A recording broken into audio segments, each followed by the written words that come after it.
अस्सलाम वालेकुम नाजरीन, मैं हूं आपका होस्ट इजहार अली अब्बासी और आप मेरा स्पोर्ट्स यूट्यूब चैनल देख रहे हैं इजहार राय।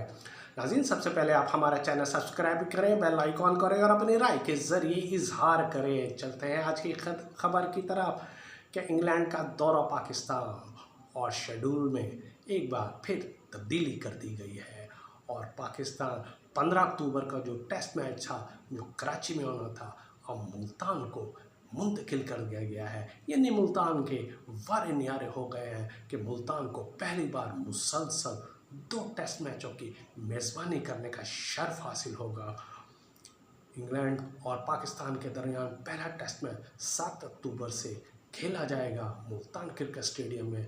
दूसरा टेस्ट भी मुल्तान क्रिकेट स्टेडियम में खेला जाएगा, वो 15 अक्टूबर से शुरू होगा, जबकि तीसरा और आखिरी टेस्ट मैच 24 अक्टूबर को रावलपिंडी में खेला जाएगा। ये रेड बॉल क्रिकेट में पहली बार मुल्तान को एजाज़ हासिल हुआ है जब मुसलसल 2 टेस्ट मैचों की मेज़बानी हासिल कर रहा है।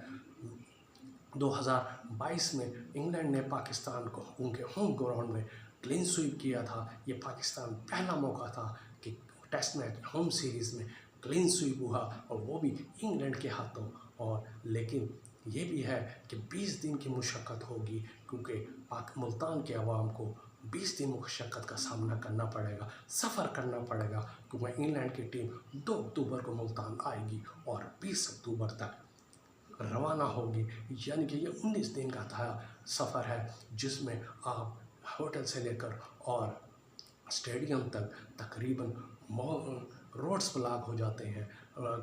टीमों की ड्राइविंग के दौरान रोड्स ब्लॉक कर दिए जाते हैं, ट्रैफिक बंद कर दी जाती है। इस तरह ये 19 दिन ऐसा लगेगा कि मखसूस रास्तों पर कर्फ्यू नाफिज हुआ पड़ा है कि टीमों के ड्राइविंग के दौरान किसी को ट्रैफिक को आने जाने नहीं दिया जाता। ये मुल्तान के लिए सब्र का पैमाना है।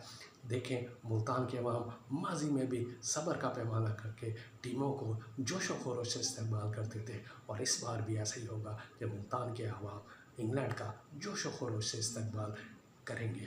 दूसरी तरफ अगर हम मुल्तान क्रिकेट स्टेडियम के हवाले से बात की जाए तो स्टेडियम के एक साइड पे काम जारी है, एक साइड की घास पिच की ख़राब है, उस पर भी वर्क हो रहा है। डिजिटल स्क्रीन अब ख़राब है, उसे भी सही करने की कोशिश की जा रही है। लेकिन सवाल ऐसा पैदा होता है कि पिच की तैयारी क्या होगी, क्या लाहेअमल होगा। इसी वजह से पिच के लिए ख़ुसूसी हिदायत जारी कर दी गई हैं कि पिच स्पिन और फास्ट बॉलर के लिए मौजू नहीं है, क्योंकि लंबा स्कोर करना इस ऐसी पिच पे नामुमकिन होता है जो पाकिस्तान क्रिकेट टीम बर्दाश्त नहीं कर सकती। इस वजह से और पाकिस्तान को ये पिच सूट भी नहीं करती। इस वजह से स्लो और टर्न पिचेस बनाने की हिदायत की गई है कि पाकिस्तान के स्पिनर्स अपने होम ग्राउंड में पिच का देखते ही मैच को, क्योंकि पाकिस्तानी स्पिनर्स काफ़ी उबू रखते हैं कि वो मैच का नक्शा बदल सकते हैं,